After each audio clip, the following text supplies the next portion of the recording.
What's up everyone? Mikey Bell here with Outdoor Adventure Training, and today we're going to be discussing everything you need to know about heart rate zone training. This is a topic I am very passionate about.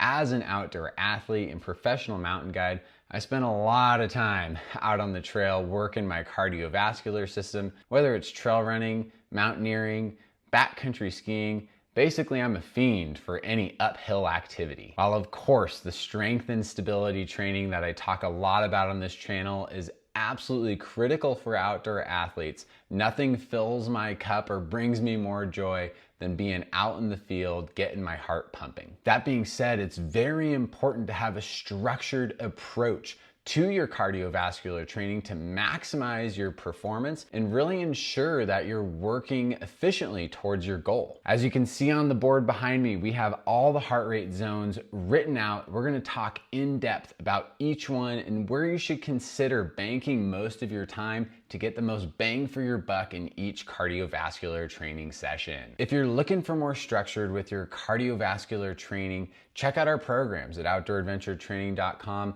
Whether you're training for trekking, mountaineering, backpacking, or trail running, all of our programs have complete cardiovascular training with much of what we're going to talk about today included in those programs. To work through this somewhat complex concept, I'm going to share my screen with a PDF I built that's available on our website. I'll put the link in the description below for that. And we're just going to walk through this one slide at a time to help you unlock the power of heart rate zones for optimal outdoor performance. And really, this is the key here. We're trying to optimize our heart rate zone training. Yes, you could go for a jog around the neighborhood, you could get outside, you could just go have at it. However, if you're really serious about your goals or really just want to get the most, again, out of each session, following some guidelines we're going to talk about today will make a huge difference, not just for your immediate upcoming objectives, but long-term health and sustainability as an outdoor athlete. So how this is going to go, we're going to talk about some key components of heart rate zone training and what you need to know to fully grasp what that means. We're going to spend a little bit of time calculating different zones. This isn't an individualized PDF necessarily, but I'll show you how to calculate which zones might be appropriate for you. And we're going to show how to implement this into your training program and ultimately how it's going to help you grow as an outdoor athlete. So heart rate zone training, what is it? Really, it's all about dedicating specific amounts of time in specific heart rate zones with specific physiological performance adaptations that we're going for. There's generally 5 heart rate zones that we'll get to in just a second. And it's really important to know about which zone you're spending most of your time in. So we can individualize this approach for you. We can aim for specific targeted adaptations, whether you want to get better at sprinting efforts, whether you want to get better at long aerobic efforts. Maybe you want a little bit of both, and we can talk about how those adaptations may or may not be easy to find, and ultimately making your training more efficient. If you're training for a 15K, let's say, how should you approach that? How are you really going to maximize your training hours? Because there are some guidelines to follow. So getting into the heart rate training zones, it's really important first to calculate what your maximum heart rate is. That's your MHR or HR max, however you want to write it. And the general equation that's been used for decades in the fitness industry is 220 minus your age. Now, I'm 30 years old. So by this equation, my heart rate maximum should be 190. Now, I can tell you without a doubt that I have gotten my heart rate higher than 190 this year. I've seen it as high as 198, 199, even 200 on max efforts. So what that tells me is that this equation is not perfect. It's a really good rule of thumb, but there's a lot of variables that can affect how these zones play out for you. First, and I think most importantly, is your fitness level.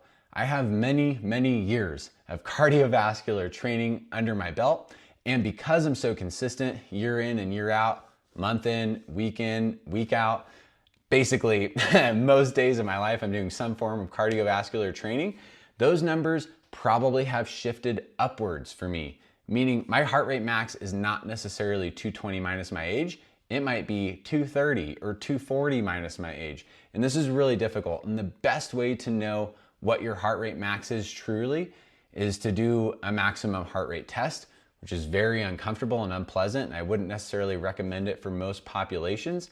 But using a chest monitor or even a wrist monitor, which is less accurate, we'll get to that in a minute, but wearing a chest monitor and going for a max effort, sprinting uphill or something of that nature to see how high you can get that heart rate, and again, it might be quite uncomfortable, will help you determine what the rest of your zones are.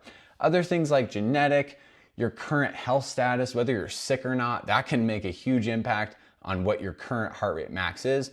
And again, your training background. So this kind of ties into fitness level, but you could be really fit in a strength perspective, but if you haven't done a lot of cardiovascular training, your heart rate max might not be quite as high. I understand this can be really nuanced. Hit me up if you have questions about it. However, once you've identified that heart rate max, we can now start to calculate your various heart rate zones.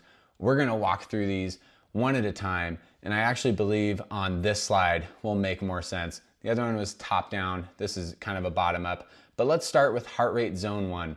So somewhere between 50 and 70% of your heart rate max, which is a huge range, right? 20%. And again, this is gonna vary person to person based on your fitness level mostly.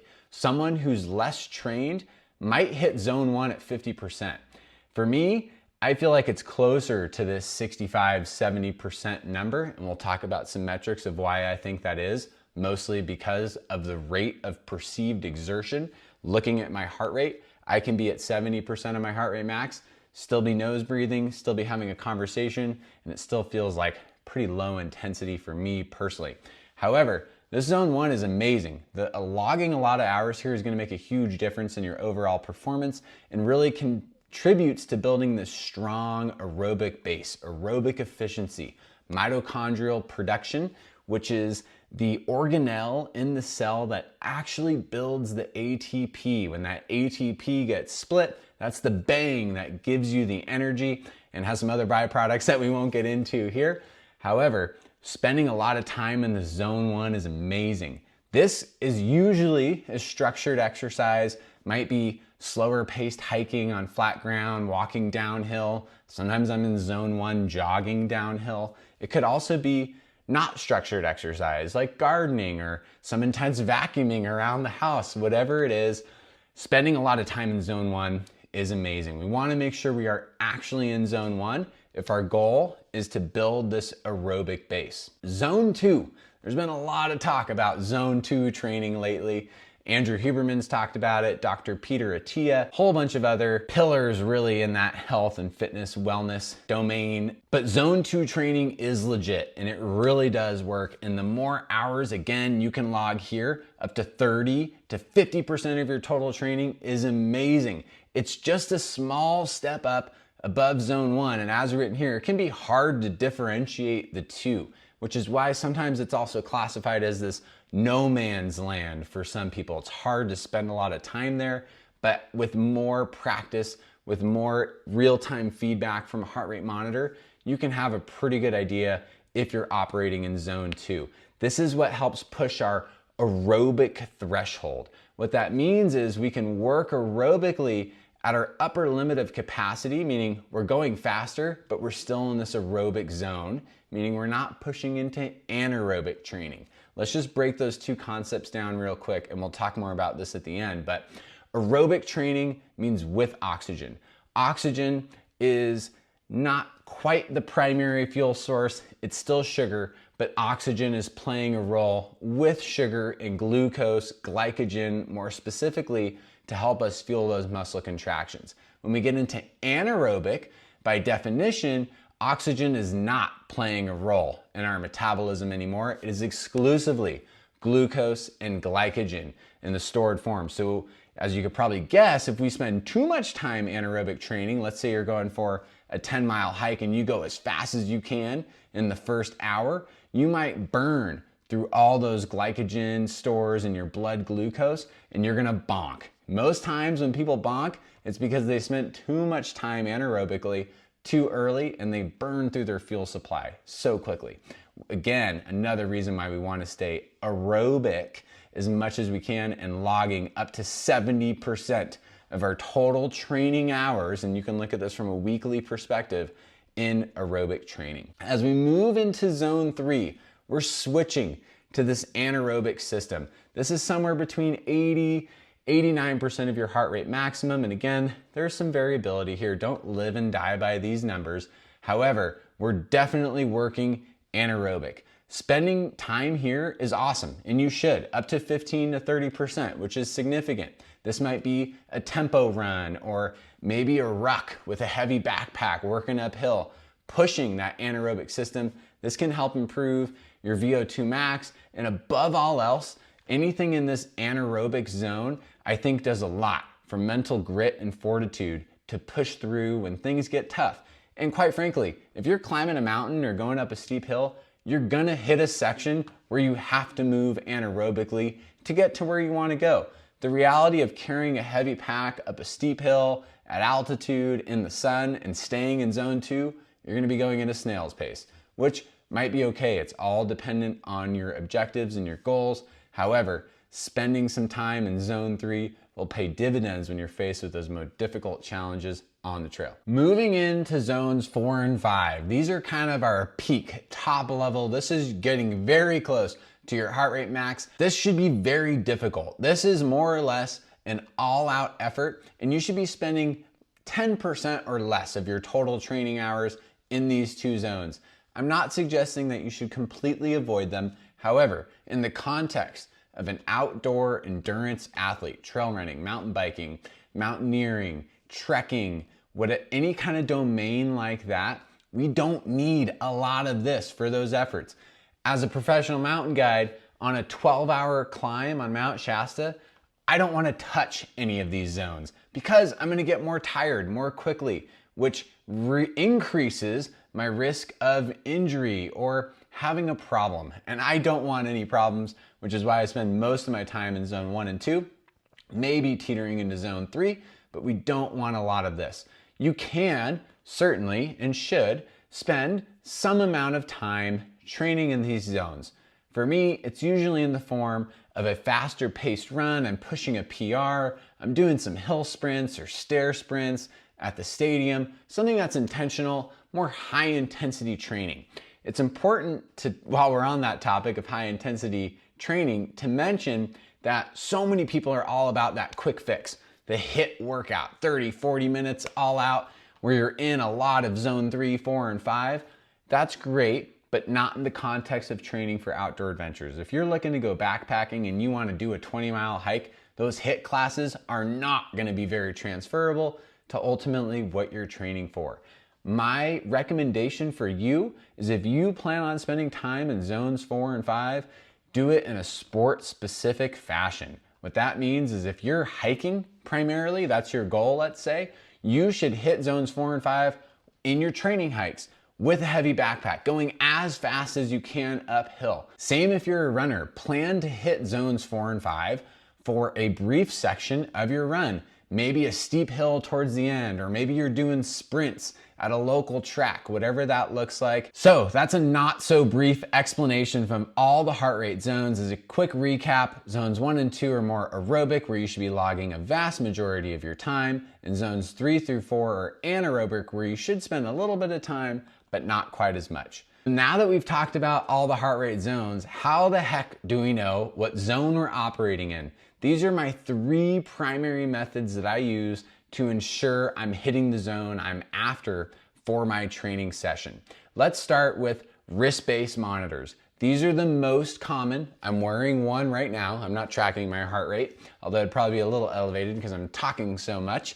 But these are great and they're super functional. They're easy to use. I don't have to think about it. I'm already wearing my watch. I start tracking, boom. That's a very great pro. It integrates with Strava or any other tracking devices that you're using. However, the biggest issue and why I don't trust a lot of the data coming from my wrist monitor is they are pretty inaccurate. I've seen YouTube reviews where people say, oh, it's pretty accurate. And from my personal experience, whether it's a Suunto or a Garmin or an Apple Watch, when you start really getting out in the field and moving, when I'm running or hiking and sweating in particular, these numbers are not that accurate, which is unfortunate, but it's the reality of it. I can't tell you how many times I've been cruising along knowing I'm in zone 1 or 2, and I'll tell you how I know in just a minute, and my heart rate says it's 190 in zone 5. It's not true. So, and I've also seen it the other way where I'm working super hard and it thinks I'm in zone 1. So I would take what you see on your watch with a grain of salt. It can be a good idea, a good gauge from time to time. However, I wouldn't rely on it. It is good, however, if you're at rest or you're just tracking throughout the day for whatever reason to get a good idea of what your total caloric burn is, so then it can inform your nutrition approach. Could be a good idea. Moving into chest strap monitors. These are by and large the most accurate way to calculate your heart rate accurately while you're moving. Professional athletes, Olympic athletes use these to ensure they're hitting the numbers that's required of them for training. And that's awesome. You can also get direct feedback that if it links to your watch, I can see my heart rate monitor with great accuracy while it's connected to my chest. The issue with the chest straps is they can be a little uncomfortable and they might not be as practical for when you're out in the field. For example, if I'm curious what my heart rate monitor is when I'm backcountry skiing, now I gotta wear a chest strap while I'm out in the field with a backpack on, and I got a lot going on, different transitions, different layers, and they're just not super comfortable, not super practical for day in and day out training. My recommendation is to wear a chest monitor now and again to get feedback on how you think you're working, which kind of moves into our last method for monitoring your heart rate, which is perceived effort, which can also be called your breathing rate or how you perceive your breathing to be. The nice thing about this is we don't need any equipment. You just need your own intuition and to think about what you're doing and make mental notes as we're moving. It is more subjective and far less precise than a chest monitor, and it does require some level of experience and practice to get the most out of this method. However, this is why I'm recommending use a wrist monitor, use a chest monitor for some time to start to develop an idea of how those different zones feel. For me, I have a really good gauge of when I'm jogging on flat ground at an 8-minute mile pace, I know I'm in zone 2 because I can breathe through my nose, I can speak and complete sentences, and it's a little bit labored, but it's very doable. I know that when I'm running uphill at, let's say, a 10 or 11-minute mile pace, I'm in zone 3 or even pushing into zone 4 because I am struggling to breathe through my nose, although I'll always still try, but I could not have a complete conversation or talk in complete sentences. So that's probably the best way and most functional way to track your heart rate day in and day out. And the reality of it is for most recreational outdoor athletes, using a variety of all of these methods is going to be the best approach to programming your cardiovascular training. Now, let's talk a little bit more about how much time. I don't want to spend too much time on this because we kind of already talked about it. This is nice if you download the PDF, you can look at these numbers. But again, quite a bit of time in zone 1, a lot of time in zone 2, a little bit less time in zone 3, and somewhere zone 4 and 5, I think a total of 10%. Zone 5 is quite uncomfortable. If you want to omit that completely from your training, I wouldn't fault you for it, and it's not necessary. But if you're training, again, backpacking, trekking, long endurance activities where you're going for maybe 8 or more hours at a time, day in and day out, it is critical, super important that we stay in these lower heart rate zones. Moving along here, let's talk more about aerobic training that I've really been emphasizing the importance of.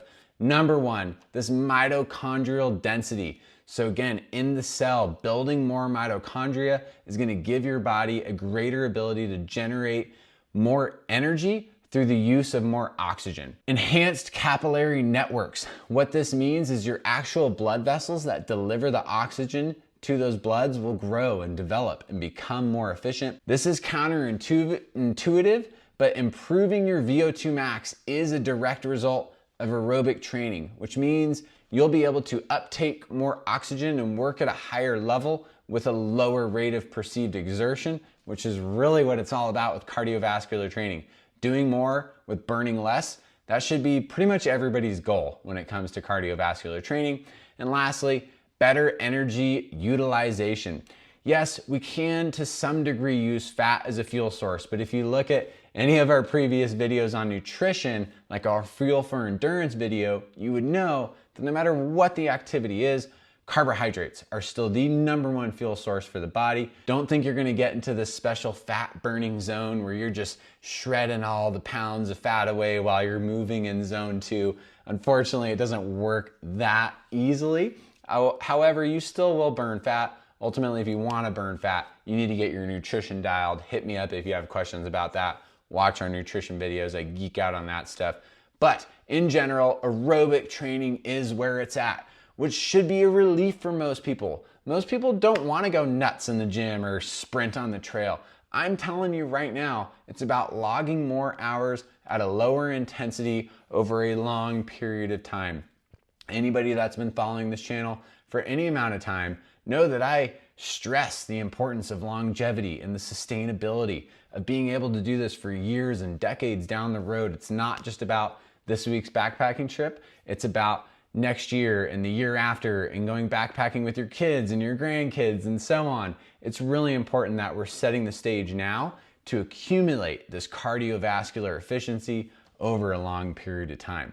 That being said, anaerobic training does certainly still have its benefits, and it really depends on your goal.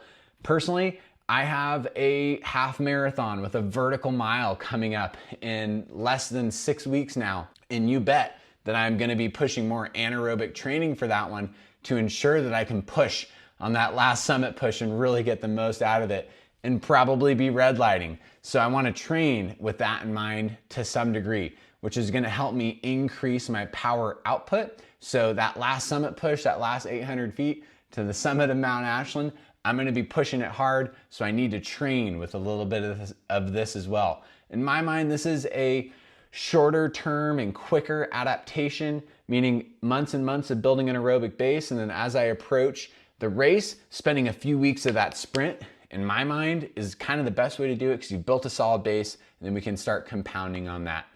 Enhancing your anaerobic capacity. So again, being able to work at that higher threshold for a little bit longer and improving your lactate threshold. This is a big one. So lactate is that byproduct of all that ATP and muscle contractions that are happening, and you start to get that burning, heavy sensation, whether you're skiing downhill or running uphill. Spending more time in your anaerobic training zones, 3, 4, and 5, will help your body be more resilient at flushing those byproducts so you can last a little bit longer in those zones.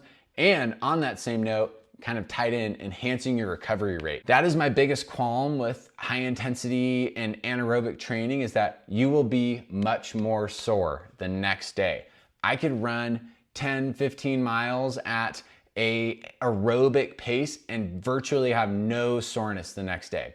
I could run 3 to 5 miles at an all-out anaerobic pace and be pretty cooked the next day because we're tapping into that anaerobic system, burning all that glycogen, and you have that higher power output, which is causing your muscles to work harder, which can result in greater soreness. And I should mention on that note, most resistance training is gonna fall under this anaerobic training because you're doing shorter sets of higher intensity. Now, I know that was a lot of information in a short amount of time, but hopefully it helped break down the various systems and help you organize and structure your cardiovascular training. For those of you that are interested in really maximizing your efficiency and not have to think about it too much, we have a bunch of great training programs that all come with a 7-day free trial. Scan this QR code or head over to outdooradventuretraining.com and give it all a look. It can be really helpful in supporting you in meeting your goals. Thank you so much for tuning in today. Don't forget to subscribe to the Outdoor Adventure Training channel, like this video, share it with your running buddies, and we'll see you here next time at Outdoor Adventure Training.